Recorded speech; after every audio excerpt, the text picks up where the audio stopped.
이스라엘 자손들로 말미암아 여리고는 굳게 닫혔고 출입하는 자가 없더라.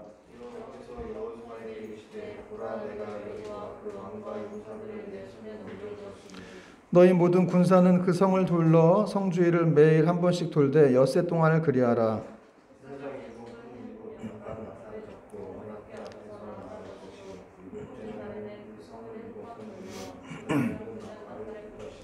제사장들이 양각 나팔을 길게 불어 그 나팔 소리가 너희에게 들릴 때에는 백성은 다 큰 소리로 외쳐 부를 것이라. 그리하면 그 성벽이 무너져 내리리니 백성은 각기 앞으로 올라갈지니라 하시매.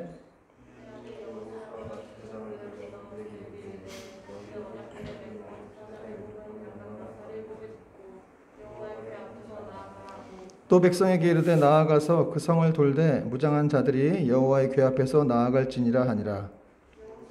백성에게 이르기를 아침에 제사장 7은 양각 나팔 7을 잡고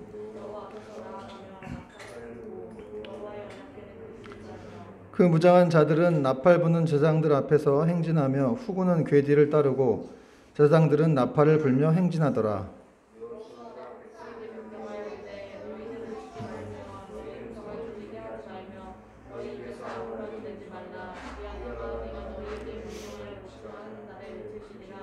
같이 읽겠습니다. 여호와의 궤가 그 성을 한 번 돌게 하고 그들이 진영으로 들어와서 진영에서 자니라.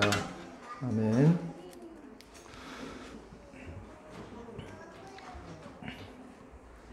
오늘 말씀의 제목은 너희에게 이 성을 주셨느니라. 너희에게 이 성을 주셨느니라. 하나님이 여러분들에게 또 여러분 하나님의 그 비밀의 성들을 축복들을 주신 줄 믿으시기 바랍니다. 자, 이제 6장서부터는 이스라엘의 본격적인 그런 가나안 정복 전쟁의 그런 구체적 과정들이 이제 기술이 되고 있는데요. 이스라엘이 요단강을 지난주 건넜죠. 건너서 이제 처음 상대하게 됐던 그 성이 바로 이 여리고 성이었습니다. 당시 여리고가 굉장히 규모는 그렇게 크진 않았는데 아주 그 구조면에서 굉장히 난공불락의 그런 성이었습니다. 여리고는 이렇게 이중성벽으로 되어 있었어요. 그래서 바깥에 이렇게 자연적인 암석의 기초를 둔 외벽이 있었는데 그 외벽의 두께가 2m고 그리고 이제 4m 정도의 제방이 그 사이에 있었고 그 제방 위에 보통 이제 라합의 집이 있었다고 이제 많이들 얘기를 하죠.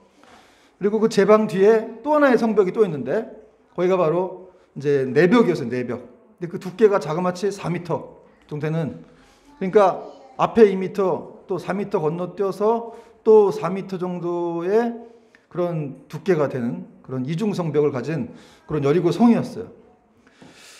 그러니까 이 성의 위용이 그 또 안에 내벽은 9m나 돼가지고 밖에서도 멀리서도 보는 그런 아주 거대한 성이었습니다. 규모는 크지 않지만 이 구조는 아주 단단한 그런 성이었죠. 그리고 이 안에는 이렇게 겁을 모르는 그런 가나안 사람들이 또 살고 있었어요. 용사들이라고 표현되고 있는데 한마디로 이 성은 아주 그 요새화된 그런 성읍으로서 이스라엘이 첫 공략하기에는 참 어려운 아주 부적합한 그런 곳이었는데 하나님이 여기를 치라고 얘기를 하신 거예요. 그러나 이런 악조건에도 불구하고 이스라엘은 그렇게 이 여리고성을 공략해야 했는데 그 이유는 사실 여리고성이 이 가나안이 들어가는 관문이에요. 요충지, 이 허브 같은 곳이기 때문에 여기를 쳐야 돼. 여기가 허리 같은 역할을 합니다.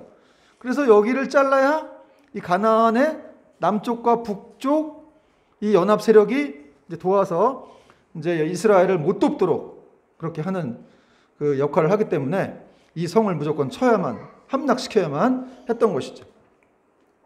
그리고 이 성이 뭐 있었느냐 없었느냐 이렇게 물어보는 사람도 있는데 여러분 이 성은 이 고고학자들이 진짜 발견했죠. 그래갖고 BC 1300년 전에 이 여리고성이 진짜 있었고 그 함락된 터가 아직도 이스라엘에 남아 있습니다. 그러니까 이 성이 이 성 이야기가 여리고성 이야기가 꾸며낸 이야기다 이렇게 말하는 사람도 있는데 꾸며낸 이야기가 아니라는 것을 우리가 알고 들어가야 한다는 것이죠. 자, 그럼 이제 본문으로 들어가면은 먼저 1절은 이렇게 시작을 하고 있는데 우리 1절 말씀 같이 한번 읽어볼까요? 시작. 이스라엘 자손들로 말미암아 여리고는 굳게 닫혔고 출입하는 자가 없더라. 여리고성이 가나안의 요충지였기 때문에 늘 바빴어요. 사람들이 분벼야 되는데 오늘은 사람이 없습니다.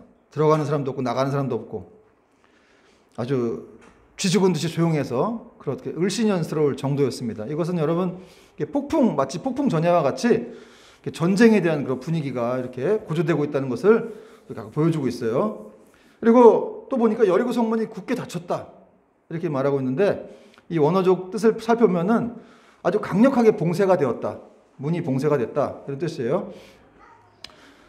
그 앞에 왜 여리고 성문이 이렇게 굳게 닫혔는지 나와 있죠. 이스라엘 자손들로 말미암아 여리고 굳게 닫혔다 이렇게 얘기하고 있어요. 그러니까 이 여리고 사람들이 얼마나 이스라엘 사람들을 두려워했는지를 알 수가 있어요. 근데 여기 보면은 이 2절에도 나와 있지만 이 사람들이 용사들이었어요. 싸움을 보통 잘하는 사람들이 아니야.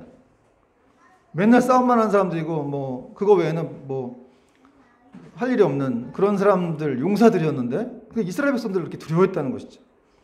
근데 문제는 지난주 우리가 또 제가 한번 얘기해 드렸듯이 문제는 그 사실을 이스라엘은 몰랐다는 것이죠.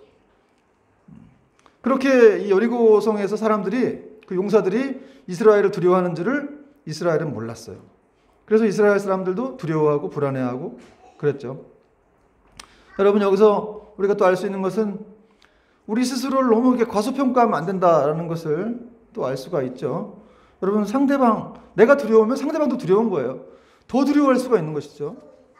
근데 그거 모를 때는 그냥 나만 두려운 줄 알고 내가 제일 못났구나, 내가 제일 힘이 없구나 이렇게 생각이 됩니다. 여러분 요한복음에도 보면은 자기 스스로를 굉장히 과소평가한 사람들이 나오죠. 누구예요? 요한복음 20장에 나오는 제자들. 그들은 예수님이 십자가에 돌아가시고 난 다음에 다 끝났다고 생각했죠. 그래서 집에 돌아가가지고 자기 집에 있는 문들을 다 닫았어요. 그 문이 이제 복수로 나오는데 모든 문을 다 걸어 잠근 거예요. 굳게 닫아버렸어요. 근데 나중에 예수님이 찾아오셨는데 그런 줄도 모르고 문을 닫고 있었죠. 여러분 이렇게 두려우면 문을 닫는 거예요. 제일 먼저 나타나는 현상. 두려우면 문을 닫는다. 물론 마음의 문도 닫혔을 거예요. 여러분 교회도 두려우면 전도의 문도 닫고 선교의 문도 닫겠죠. 여러분 사랑하는 여러분 우리가 어떠한 상황이 우리 앞에 펼쳐진다 할지라도 두려움 때문에 우리의 마음의 문이 닫히는 일이 없기를 주님의 이름으로 축원합니다. 우리 마음 문이 닫히면 끝나는 거예요. 근데 여러분 여리고성 사람들은 하나님을 안 믿는 사람들이니까 그들은 마음의 문이 닫혔어. 이해가 돼요. 하나님 안 믿으죠.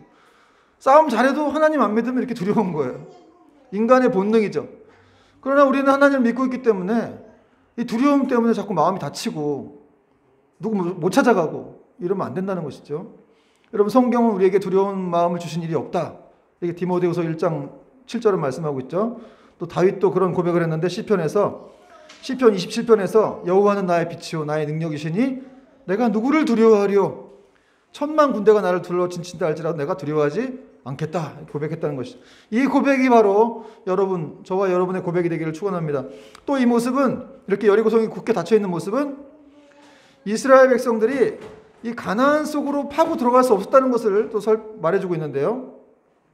오늘날에도 이 믿는 사람들이 세상 속으로 처음 들어가려고 할 때 그 세상 사람들이 파고 들어갈 틈을 주질 않아가지고 못 들어가는 그런 어려움을 겪게 되는 일들이 많이 있죠. 그러니까 한마디로 절대로 하나님을 향해서 문을 열지 않는 사람들이 있어요. 예수 믿는 사람들 아주 싫어가지고 그냥 문을 열지 않아요. 그런 사람들이 있습니다. 그런 사람들이 회사에도 있어요. 저도 회사 생활을 10년 가까이 해봤는데 저희 사장님이 그렇게 이제 뭐 교회는 다녀보신 적은 있지만 예수님 얘기만 하면 그렇게 좀 막 학을 띄고 이렇게 좋으신 분인데 그러시더라고요. 싫어하시고. 그러면서 이제 거래처 사장님이 오셔가지고 하나님이 어딨냐고 막 뭐라 그러니까 또 그때는 또 그분이 야, 이 사람은 하나님 있어, 이 사람은. 이렇게 본인 교회도 안 나가시면서 하나님 있다고 막 그러시더라고요. 그래서 저분이 그래도 하나님에 대한 인식은 있으시구나 그런 생각을 했는데 이렇게 세상 사람들 중에도 하나님에 대해 거부감이 있는 사람들이 있죠. 그런 사람들이 가정에도 있고 교회에도 있습니다. 온 세상에 다 흩어져 있어요. 근데 그 사람들이 왜 그러냐면 그들이 어둠의 권세 아래에 있기 때문에 그렇습니다. 그 사람들의 잘못은 사실 뭐 큰 것은 아니고 어둠의 권세 아래 눈이 가려져 있기 때문에 그렇게 기독교인들이 하나님을 이 하나님이나 기독교인들이 들어가는 것을 막는 것이죠. 못 들어가게 자기 마음을 닫는 거예요. 그러니까 모두 다 이렇게 여리고 성들처럼 이게 정복해야 될 대상들이에요. 사실은 대상들. 여러분, 예수님께서 그것을 정복하기 위해서 이 땅에 육신을 입고 오셨고 또 십자가를 통해서 승리를 선언하셨습니다. 그러므로 우리가 그 승리하신 선언 사실을 믿고 우리는 진격을 하면 된다는 것이죠. 두려워할 거 없고 그냥 진격을 하면 된다는 거예요. 자, 이제 말할 수 없이 긴박한 상황 가운데 하나님 말씀이 여호수아에게 임했습니다. 2절, 여호와께서 여호수아에게 이르시되 보라, 내가 여리고와 그 왕과 용사들을 내 손에 넘겨주었으니. 전쟁이 시작하지도 않았는데 하나님이 넘겨주었답니다. 할렐루야. 한마디로 이미 승리가 보장된 싸움을 그렇게 취하는 전쟁이었다고 성경이 말씀하고 있는 거예요. 이 넘겨주었다라는 말이 아직 들어가지도 않았는데 그 땅의 지배권을 이미 하나님이 주셨다, 이렇게 말하는 거거든요. 이게 이 히브리어 동사 시제가 미래로 돼 있어요. 미래. 넘겨줄 것이다. 근데 완료형으로 쓰였어요. 넘겨줘야 되는데 그게 이미 완료됐다는 거예요. 그러니까 이미 줄 사람에게 줬다, 이런 말입니다. 여러분, 하나님께서 이 강석을 우리에게 넘겨주신 줄 믿으시기 바랍니다. 여러분이 살고 있는 그 땅의 지역의 많은 사람들을 여러분에게 넘겨주신 줄 믿으시기 바랍니다. 사실 옛날 성경에는 이제 붙여주셨다 이런 말을 했거든요. 근데 이제 최근에 넘겨주었다라고 바뀌었는데, 사실은 뭐 이게 또 좋은 의미로 보자면 우리 자녀들을 우리에게 붙여주신 거예요. 그 배우자를 여러분에게 이렇게 붙여주신 것이죠. 내가 그냥 뭐 내 힘으로 얻은 게 아니라 하나님이 이렇게 넘겨주시고 붙여주신 거예요. 또 여러분의 회사를 여러분에게 붙여주신 것이죠. 그러니까 사실은 그걸 믿으면 두려워할 건 없어요. 하나님이 넘겨주셨고 붙여주셨기 때문에. 그걸 모르니까 계속해서 이게 될까 말까, 정말 이 성이 넘어올까 말까 하는 그런 생각들을 하고 있는 거죠. 근데 여러분, 사탄은 계속해서 이렇게 그런 사실들을 하나님이 우리에게 이렇게 뭔가 붙여주시고 넘겨주신다는 것을 알지 못한 채 못하게 하고 큰 두려움을 갖게 하죠. 세상이 너무 커 보이게 해서 우리가 그런 일들을 과연 이게 될 것인가라는 그런 생각들을 하게 합니다. 그것이 사탄의 역할이에요. 그러나 여러분, 우리 하나님은 이 세상의 모든 힘들을 다 이기신 분이시죠. 그래서 우리가 하나님을 의지하기만 하면 그 세상의 어떤 권세와 힘도 다 능력이 이길 수 있다는 것입니다. 물론 이런 말씀을 들을 때 뭐 여러분들 중에는 이렇게 현실적인 괴리감을 말하는 분들도 있어요. 뭐 하나님 다 주셨다고 하는데 나는 현실이 늘 똑같고 난 늘 힘들던데, 이렇게 말하는 분들도 있죠. 여러분, 하나님이 이게 말씀하신, 성경이 말씀하신 게 그럼 다 거짓이냐? 그렇게 말할 수는 없잖아요.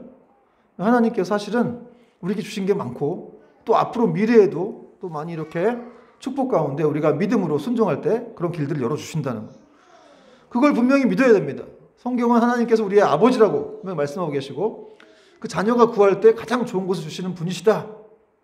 그걸 위배할 수는 없는 거예요. 성경을 많이 잘못됐다 그러면 하나님이 자기가 거짓말하는 건데 그런 분이 아니라는 것을 우리는 알아야 한다는 것이죠. 인간은 거짓말하고 배반하기도 하지만 하나님 결코 그러신 분이 아니라는 사실입니다. 그러므로 그분의 때를 기다리는 그런 지혜가 우리에겐 필요합니다.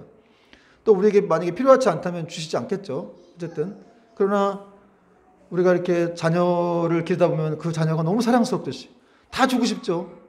우리 다음 교회 안에도 아이들이 많은데, 많지는 않지만 어쨌든 뭐 수아를 비롯해서 현진이, 또 우리 준아, 모든 걸 다 주고 싶죠. 정말 그 뭐 아이를 낳으니까 더 이제 하나님 마음을 더 깨닫게 되는 거예요. 아, 이렇게 하나님이 나를 사랑하시는구나. 그런 마음을 우리가 알 수 있기 때문에 그런 면에서 정말 이 결혼은 참 축복이라는 생각이 듭니다. 자, 이제 하나님께서 여호수아에게 지시하신 그 공략법은 바로 6일 동안 성을 한 바퀴씩 돌라는 것이었는데요. 우리 3절과 4절, 5절 말씀 저랑 같이 한번 교독을 해보겠습니다. 3절 제가 읽을게요. 너희 모든 군사는 그 성을 둘러 성 주위를 매일 한 번씩 돌되 엿새 동안을 그리하라. 4절 읽어주세요. 시작.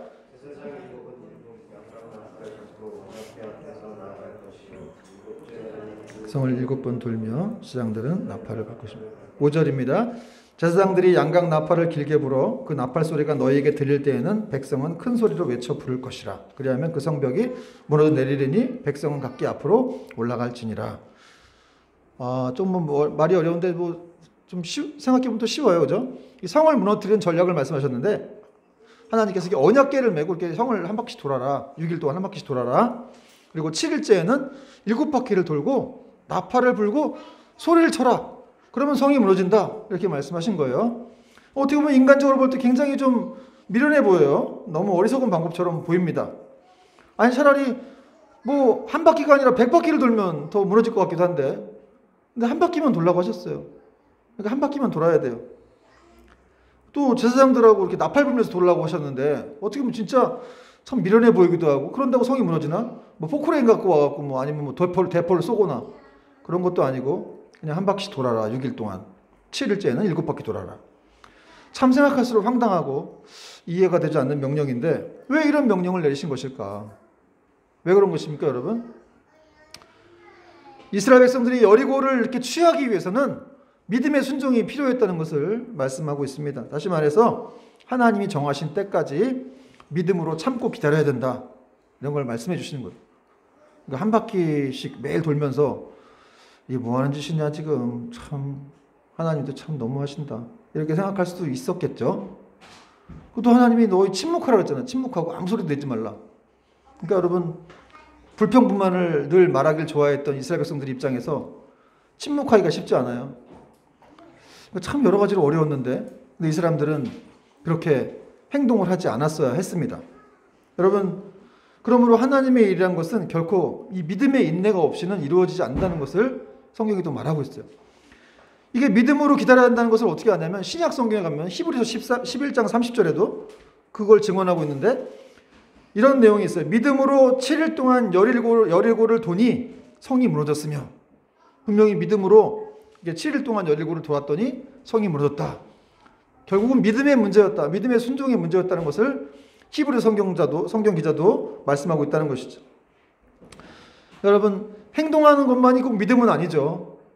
물론 행동이 믿음일 수도 있지만 어떤 데는 행동하는 것만이 믿음이 아니라 잠잠히 기다리는 것. 여러분 하나님이 가끔 이렇게 우리에게 뭐 조급하게 행동하지 말고 잠잠히 나의 때를 기다려라 이렇게 말씀하실 때가 있는데 오늘이 바로 그럴 때였다는 사실이죠. 그리고 여러분 이렇게 7일 동안 기다리게 하셔서 또 하나님의 일을 행하신 것은 또 왜 그렇겠어요? 여리고성 사람들에게 기회를 주시는 거예요. 하나님은 여러분 어떤 악인도 그냥 멸망당하는 걸 원치지 않으십니다. 근데 여리고성 사람들이 회개 안 했죠. 회개 안 했습니다. 결국은 그들은 자기들의 견고한 성읍을 믿었어요. 그리고 회개하지 않고 이 라합과는 정말 정반대의 그런 모습을 취하고 결국 비참한 최후를 맞게 되었다는 것이죠. 오늘날도 여러분 자기들의 견고한 성읍을 믿고 사는 사람도 있어요. 자기들의 견고한 성읍, 뭐 돈이 될 수 있고 그게 집이 될 수 있고 직장이 될 수 있는데 그런 것들을 믿고 살면 과연 안전할까? 여러분 좋은 집에 살고 좋은 직장에 살면 안전합니까? 그렇지 않죠. 그거 의지하다 그게 없어지면 또 시험에 들기도 하고 또 막 하나님을 원망하게 되기도 하고 그렇습니다. 그러나 여러분 그런 돈과 집은 우리를 안전하게 지켜주는 것이 아니고 정말 우리가 진정 믿어야 할 것은 바로 하나님과 그분의 말씀인 줄을 믿으시기 바랍니다. 자, 이스라엘 백성들이 여리고를 돌 때 또 그 맨 앞에는 이제 무장한 선발대가 서고 그 뒤에는 양각 나팔을 든 제사장들이 따르며 또 그 뒤에 언약궤를 맨 제사장들이 이렇게 따라갔어요. 서고 또 맨 뒤에는 이스라엘 군대가 섰는데 이게 이스라엘이 이렇게 여리고성을 돌 때의 어떤 그런 행렬의 형태예요. 앞에는 무장한 군인들, 그 다음에는 양각 나팔을 분 제사장들, 또 뒤에는 언약궤를 맨 제사장들, 그 뒤에는 또 이스라엘 군사들. 그러니까 여기 뭘 말하냐면 이 사람들이 여리고를 돌 때 그 중심에 언약궤가 있었다는 것을 말하고 있죠. 그러니까 결국 한 바퀴씩 돌아서 의미 없이 도는 것처럼 보였지만 사실은 하나님과 함께 돈 거예요. 언약궤를 중심으로 돌았기 때문에 언약궤를 따라갔기 때문에 그냥 의미 없이 돈 곳이 아니라 하나님과 함께하는 그런 여리고성의 어떤 이 도름이었다는 것을 또 말씀하고 있습니다. 여러분 우리도 우리 삶 가운데 이렇게 하나님을 중심에 모시는 것이 참 중요하죠. 하나님이 중심이 아니라 삶의 주변으로 밀려가 있는 경우가 많은데 그러나 여러분 하나님은 언제나 우리 삶의 중심에 모시고 그분을 우리가 따라가야 된다는 사실입니다. 그래서 어떤 어려운 일이 생길 때마다 사람에게 의지할 것이 아니라 하나님을 정말 중심에 모시고 있다면 그분에게 기도하고 은혜를 구해야 되겠죠. 그 말씀을 붙들고 또 인도함을 받아야 될 줄 믿습니다. 그리고 우리가 교회에 와서 이렇게 매주 예배를 드리긴 하는데 사실 일주일에 한 번 예배를 드리는 것만으로는 사실 우리 삶의 중심이 하나님 모셨다고 할 수는 없어요. 그래서 우리 일상적인 삶에서도 늘 하나님이 우선이 돼야 되겠죠. 그래서 뭐 아침에 일어날 때도 늘 먼저 이렇게 하나님께 기도하고 또 저녁에도 잠들기 전에 또 기도하고 말씀으로 마치고 그런 삶이 정말 하나님을 우선하는 우선순위가 있는 삶이라고 말씀할 수 있습니다. 제가 이 삼일교회에 있을 때 일본 선교를 많이 갔는데 거기 갔을 때마다 그 일본인 목사님이 새벽 예배에 나와가지고 맨날 아침에 카미사마 오하이오 고자이마스 이렇게 기도를 시작했어요. 근데 그게 너무 은혜가 돼요. 하나님 아버지 안녕하세요. 별것도 아닌데 그게 너무 은혜가 됐어요. 사실은 하나님 아버지 안녕하세요. 사실 이렇게 우리가 매일매일의 삶을 살아가고 있다는 자체가 어떻게 보면 기적이죠. 왜냐하면 미래의 시간이 하나님 것이기 때문에 그 삶을 허락해 주셔야만 그 시간에 나올 수가 있는 건데 그런 의미에서 하나님 안녕하세요. 이게 안부 인사라는 것은 참 정말 멋진 일이고 정말 신앙인으로서 아주 의미 있는 일이라고 생각되는데 그 목사님이 아주 미국에서 공부도 많이 하시고 좀 그러신 분인데 그렇게 단순하게 기도를 하시는데 너무 은혜가 되고 감사하더라고요. 그래서 저도 이제 새벽마다 제가 이제 집에서 이게 일어나서 기도를 하는데 저도 그 기도하고 있습니다. 하나님 아버지 안녕하세요. 그리고 또 잘까요? 하나님 아버지 안녕하세요. 그리고 시작해서 계속 기도를 하고 그러고 있습니다. 여러분 이렇게 하나님을 정말 이렇게 우선으로 모시는 삶 그것이 정말 우리 삶 가운데 일어날 때 정말 하나님이 축복하시고 우리의 길을 열어가실 줄로 믿습니다. 또 이제 여호수아와 이스라엘 백성들이 이렇게 이해되지 않는 하나님의 명령에 순종하는 내용이 나오는데 그 내용이 이제 6절부터 9절까지 나와요. 그래서 6절에 보니까 눈의 아들 여호수아가 제장들을 불러서 그들에게 이르되 너희는 언약궤를 메고 제장 7은 양각 나팔을 7을 잡고 여호와의 궤 앞에서 나아가라 하고 또 백성에 이르되 7절 나아가서 그 성을 돌되 무장한 자들이 여호와의 궤 앞에서 나아갈지니라 하니라. 8절 여호수아가 백성에게 이르기를 마침에 제장들한테 백성들한테 그렇게 하라고 이렇게 말을 마침에 제장들이 그대로 또 순종을 하는 모습이 나오죠. 제장 7은 양각 나팔 7을 잡고 여호와 앞에서 나아가며 나팔을 불고 여호와 언약궤는 그들을 따랐다. 백성들도 그들을 따랐다. 이런 내용이 나오고 있습니다. 언약궤가 가는 곳으로 계속해서 이 여호수아와 이 백성들이 이 따라가는 모습을 보여주고 있어요. 그리고 이 제장들이 불었던 나팔은 양각 나팔인데 이게 이 양의 양의 뿔로 만든 그런 나팔이에요. 근데 전쟁할 때 쓰는 나팔이 아니라 이렇게 예배를 드릴 때 부는 나팔이었어. 아니 전쟁을 해야 되는데 예배 때 쓰는 나팔을 썼다는 것이죠. 이건 뭘 의미하는 걸까요? 이 지금 여리고성을 도는 이 전쟁, 이스라엘 사람들이 나팔을 부는 선포적인 의미가 바로 하나님께 예배 드리는 그런 이 영적인 전쟁의 의미가 있다는 것을 또 이렇게 말씀하고 있다는 것이죠. 분명히 여리고성 사람들과 전투하러 왔는데 예배 때 쓰는 나팔을 제사 때 쓰는 나팔을 불렀다는 거예요. 그만큼 이것이 거룩한 하나님의 영적인 전쟁임을 이렇게 나타내고 있다는 사실입니다. 그러므로 여러분 하나님의 사람이 가장 이렇게 먼저 이 전투 준비를 해야 할 것은 바로 예배죠. 예배는 바로 하나님과 나와의 관계를 말합니다. 그래서 하나님과 나와의 관계가 살아있으면 바로 예배도 살아있는 거예요. 여러분 참 예배가 너무 중요한데 그래서 예배가 살아있으려면 하나님과 나와의 관계가 살아있어야 돼요. 예배가 은혜가 안 되고 예배가 힘들면 하나님과 나와의 관계가 멀어져 있다는 것을 또 반증할 수 있다는 사실이죠. 그래서 우리가 크리스찬들은 예배를 어떻게 드리느냐, 정말 예배에 어떻게 우리가 그 안에서 살아계신 하나님을 우리가 만날 수 있느냐, 이런 것들이 참 중요한 것 같아요. 근데 정말 하나님과 관계가 그런 예배의 어떤 이런 상황들을 말해주고 있다는 사실이죠.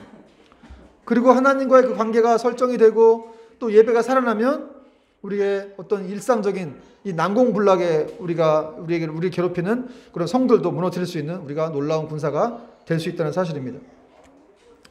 또 아까 말했듯이 모든 백성이 침묵했어요. 그리고 외쳐서도 안 됐고 또 입 밖으로 내서도 안 됐습니다. 그 내용이 이제 10절에서 나오고 있는데 여호수아가 백성에게 명령하여 이르되 너희는 외치지 말며 너희 음성을 들리지 말게 하라. 너희 입에서 아무 말도 내지 말라. 이스라엘 백성들이 늘 이렇게 불평불만을 말하길 좋아했는데 그런 말을 하지 말라는 거죠. 침묵하라. 그러니까 쉽지 않았겠지만 이 사람들은 침묵했고, 그리고 하나님 말씀에 순종을 했다는 것이죠. 그리고 이제 하나님은 7째 날에 7번 성을 돈 후에 크게 소리를 치라 이렇게 말씀하셨어요. 15절 말씀 같이 한번 읽어보겠습니다. 15절 시작. 7째 날 새벽에 그들이 일찍 일어나서 전과 같은 방식으로 그 성을 7번 도니 그 성을 7번 돌기는 그날 뿐이었더라. 마지막 이 7일째에는 7번을 돌았어요. 7번 돌고. 여기 보니까 7째 날 새벽 그랬어요. 새벽에 그들이 일찍 일어났다. 뭐 시간을 정해주지도 않았는데 그냥 알아서 일찍 일어났어요. 그러니까 굉장히 열심히 있었다는 것을 얘기하고 있습니다. 그래서 열심히 있는 사람들이 항상 이렇게 일을 이루어내는 것이죠. 여러분 우리가 어떤 일을 할 때 항상 적극적으로 열심을 내야 될 줄 믿습니다. 그리고 이스라엘 백성들이 6일 동안 아무 일도 일어나지 않았지만 그 아무 일도 일어난 것에 대해서 이렇게 막 크게 반응하지 않고 7일째까지 잘 돌다가 7일째에는 7바퀴를 잘 돌았어요. 그러니까 이 사람들이 대단히 순종을 잘한 것이죠. 6일 동안 아무 일이 일어나지 않았지만 7일째도 또 7바퀴를 잘 돌았어요. 그럼 하나님은 왜 7바퀴, 마지막 7일째는 7바퀴 돌라고 하셨을까? 그 이유가 뭘까요, 여러분? 이것은 여러분 이 7일, 이 7, 오늘 본문에 7이라는 단어가 많이 나와요. 7 제사장, 7 양각나팔, 뭐 7바퀴.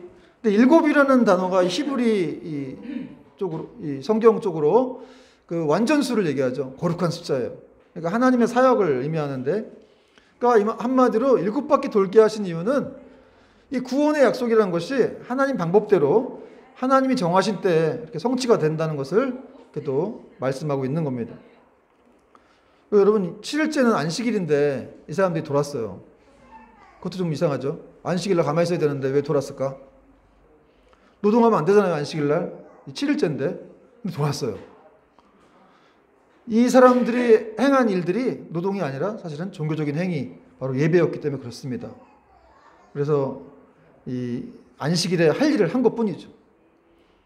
그러니까 뭐 막 움직였기 때문에 뭐 노동을 했다고 생각하는데 그런 것이 아니라 사실은 하나님께 예배했다는 것이죠.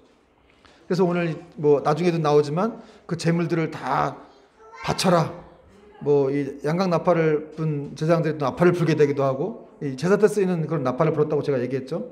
그러니까 오늘 전부 모든 상황이 전쟁이 아니라 하나님께 드리는 예배였다는 것이죠. 여러분 예수님은 안식일의 주인이시죠. 그러므로 예배 때 안식일에 예배를 드리는 것은 당연한 것입니다. 마침내 백성들은 외치라는 지시를 받았고 그들이 외치자 성벽이 무너졌어요. 자, 20절 말씀 중요하니까 같이 읽읍시다. 20절 시작. 이에 백성은 외치고 제사장들은 나팔을 불매 백성이 나팔 소리를 들을 때에 크게 소리질러 외치니 성벽이 무너져 내린지라. 백성이 각기 앞으로 나아가 그 성에 들어가서 성을 점령하고. 할렐루야. 여러분 이렇게 하나님 말씀대로 순종하면 정말 무너져 내리는 거예요. 그 난공불락의 성이 진짜 안 무너질 것 같은데 여러분 우리가 어떤 때 이렇게 과연 이게 될까? 이게 되나? 내 현실이 이런데? 이런 상황에서 어떻게 이게 가능해? 라고 생각할 수 있지만 그러나 하나님이 시키시면 그 시키신 대로 순종할 때 놀라운 일이 벌어지는 거예요. 상상할 수 없는 일이 벌어지는 겁니다. 이 외침은 기도의 외침이었고 승리의 외침이었습니다. 여러분 여리고성이 한 번에 이렇게 무너진 게 아니죠. 서서히 무너진 게 아니죠. 며칠 지나가지고 뭐 돌이라도 하나 빠지고 뭐 이렇게 금이라도 가면은 뭐 이상 징후를 느끼면서 무너지고 있구나 이렇게 느낄 텐데 6일 7일째까지 아무 일도 없다가 마지막째 우르르르 깡깡깡깡 지진이 일어나가지고 뭐 소리가 이렇게 나는지 모르겠지만 여러분 하나님의 일이 항상 이렇다는 거예요. 7일째까지는 아무 일도 없어요. 그러니까 이게 힘든 거야. 이게 힘들어. 어느 때까지는 아무 일이 없어. 이게 정말 될 것인가? 정말 가능한가? 이게 정말 내 인생이 이게 가능한가? 이게 진짜 무너질 것인가? 근데 그때까지 기다리고 나서 마지막에 하나님이 일을 하신다는 거죠. 뭐 그래서 뭐 인간의 마지막 어떤 이 막다른 골목은 뭐 하나님의 시작이다 뭐 이런 말도 있는데 그런 말들이 그렇게 나온 거죠, 사실은. 그 진짜 마지막에 뭐 우리가 기도응답을 받을 때도 그렇고 뭐 제가 교회를 이렇게 개척하여서 나올 때도 그렇고 진짜 마지막에 하나님 다 이렇게 길 열어가시는 뭐 몇 달 동안 아무 일도 없다가 한순간에 다 이렇게 막 다 모든 것이 다 이루어지는 그런 일들을 경험을 했었습니다. 근데 하나님 저 그렇게 가신다는 거죠. 왜냐하면 그 기간에 그렇게 좀 기다리는 기간 동안 우리가 마음고생 많이 해야 되겠죠. 조금 힘들고 하지만 하나님 훈련시키시는 거죠. 그렇게 해야 하나님이 주셨다는 것을 알게 되는 거예요. 뭐 여러분이 우리가 기도할 때마다 바로바로 응답받고 뭐 잘 되고 막 이러면 인간이 본성상 우리가 죄인이기 때문에 그걸 하나님이 하셨다고 느껴지지가 않죠. 그래서 하나님이 계속해서 이렇게 마음 졸이게도 하고 상황을 어렵게도 하고 안 되는 것처럼 느껴지기도 해서 그러나 마지막에 하나님이 이렇게 쾅 치는 그런 분이시라는 거죠. 여러분 기독교는 체험하는 종교예요. 사색적인 종교가 아니라는 거예요.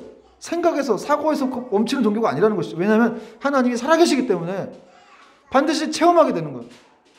그래서 아브라함이 100살에 아기를 낳았어요? 안 낳았어요? 낳았다고 성경은 말하고 있는데 그 100세를 강조하고 있죠. 인간이 할 수 없는 나이라는 거예요.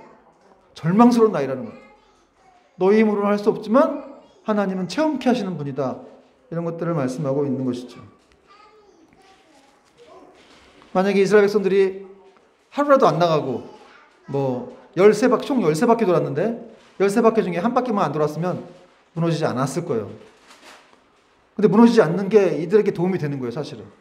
철저한 순종, 그것을 하나님이 강조했기 때문에 그렇습니다. 철저한 순종을 할 때 하나님께서 역사하신다는 것을 확실히 각인시켰겠죠. 각인됐을 거예요. 그렇구나. 13바퀴 힘들어도 좀 답답하고 한심해 보여도 그렇게 돌 때 이렇게 무너지는구나 라는 것들을 확실히 각인된 것이죠. 여러분 자녀들도 사실 그렇게 우리가 그렇게 가르쳐야 돼요, 사실은. 근데 우리가 이제 인간이다 보니까 너무 마음이 약해. 그래서 뭐 그냥 다 이렇게 어떻게 해주고 또 도와주고 막 이러는데 그러면 안 되는 거죠, 사실은. 근데 하나님은 이제 우리 인간이 아니시기 때문에 어떻게 해야 우리를 자녀들을 잘 이렇게 끌어가실지를 이 아이가 잘 성장하게 될지를 아시죠. 그래서 사실은 좋은 부모가 된다는 것은 어떻게 보면 독해야 돼요. 쉽지 않아요. 인간적인 정의에 목매이면 안 되기 때문에 그렇습니다. 요셉 같은 경우도 그렇잖아요. 그 17살에 팔려가지고 13년을 고생했는데 우리 부모 같으면 그 자녀들 그렇게 고생하고 있는 거 그걸 놔두겠어요? 그럼 하나님은 요셉을 그렇게 훈련시키셨어요. 그리고 결국 30세에 총리가 되게 하셨습니다. 여러분 인간이 보는 눈하고 하나님의 관점하고는 확실히 다른 거예요. 우리보다 훨씬 더 생각이 높으시고 더 높은 관점으로 일하시는 분이십니다. 자, 이제 이스라엘 백성들은 성 안으로 들어갔어요. 그래서 소리치면 성 안으로 들어갔고 하나님 명령대로 이 살아있는 생명체들은 다 죽였어요. 그리고 전리품들은 하나도 취하지 않고 다 파괴시켜버립니다.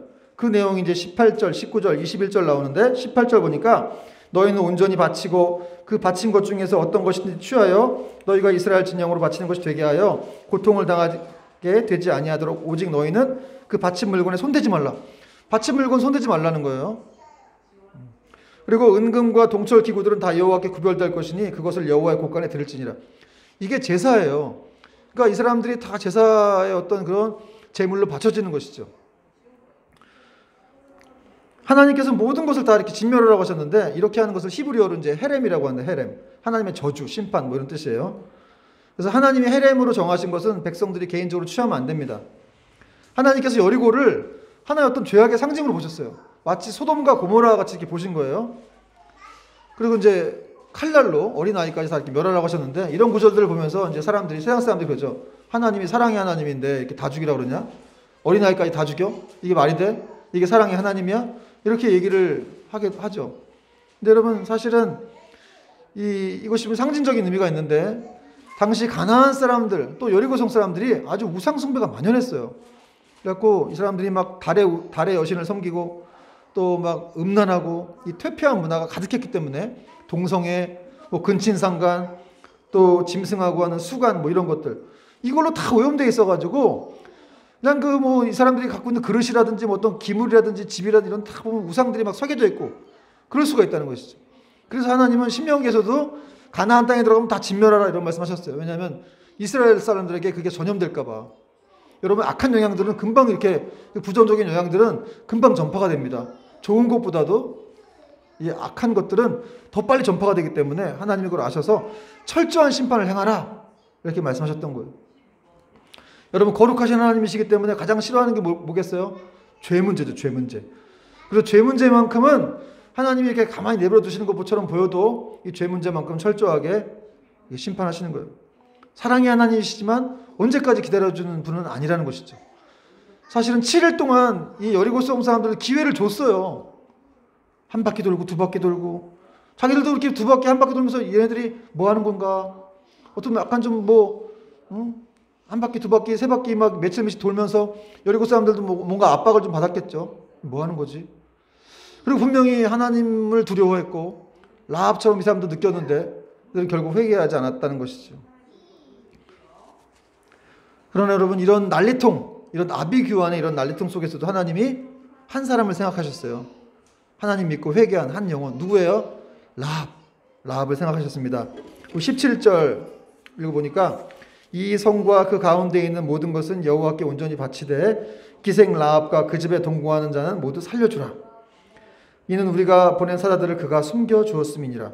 17절뿐만 아니라 오늘 6장에 보니까 22절, 23절, 25절까지 22절에도 보니까 여호수아가 그 땅을 정탐한 두 사람에게 이르되 그 기생의 집에 들어가서 너희가 그 여인에게 맹세한 대로 그와 그에게 속한 모든 것을 이끌어내라.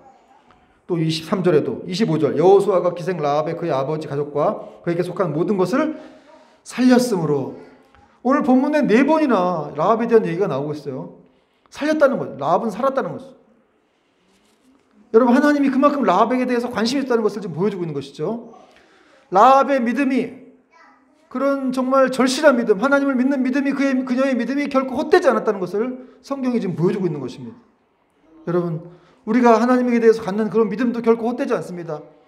이 여리고성 수많은 사람들 속에서 라합이 혼자 하나님 믿고 있었는데 그런 믿음을 결코 저버리지 않으셨다는 것이죠. 자기 목숨 하나님께 맡겼는데 하나님이 다 책임져 주신 거예요. 여리고성이 멸망당할 때 진짜 멸망당했어요. 라합이 창문에다가 뭘 걸었어요? 붉은 줄을 걸고 있었죠. 그 정탐꾼들 보내고 난 다음에 그 붉은 줄을 걸고 계속 기다리고 있었어요. 갈 때부터 지금까지.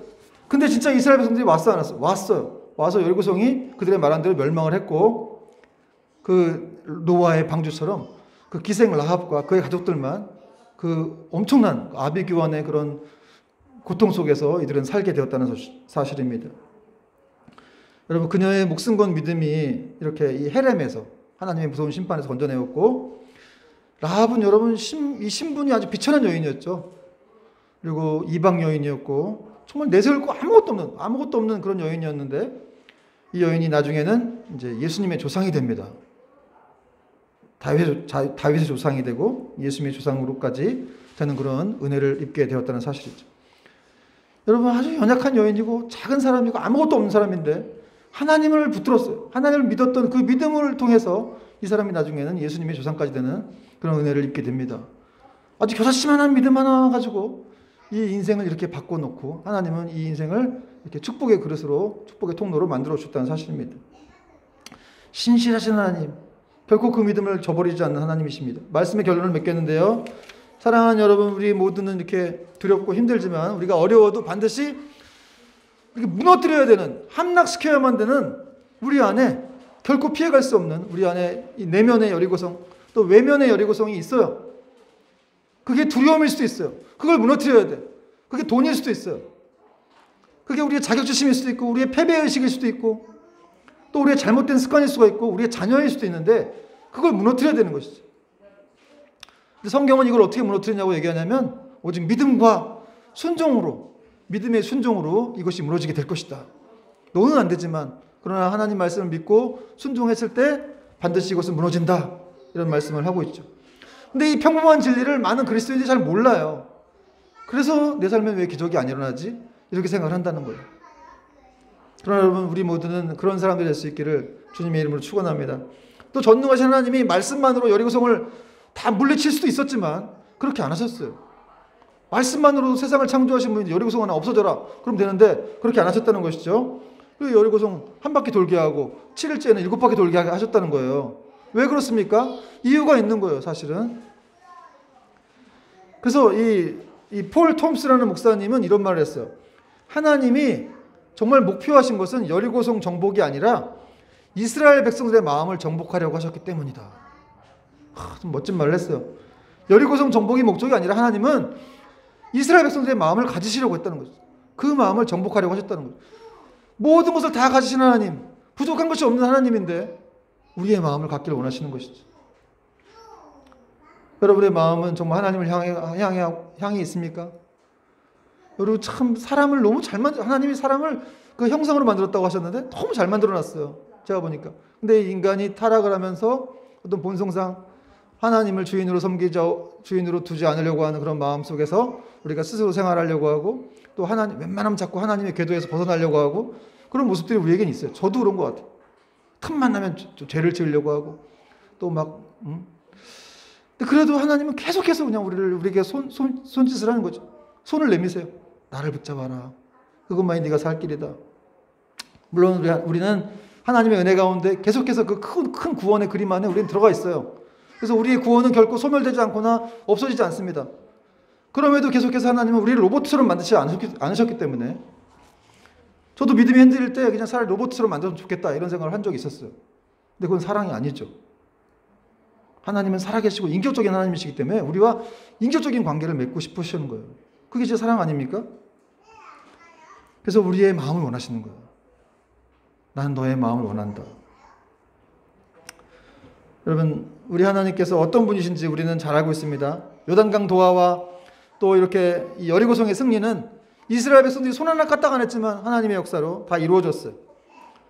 그래서 그분은 정말 상상할 수도 없고 측량할 수도 없는 분이에요. 도대체 어떻게 이런 분이 다 있나?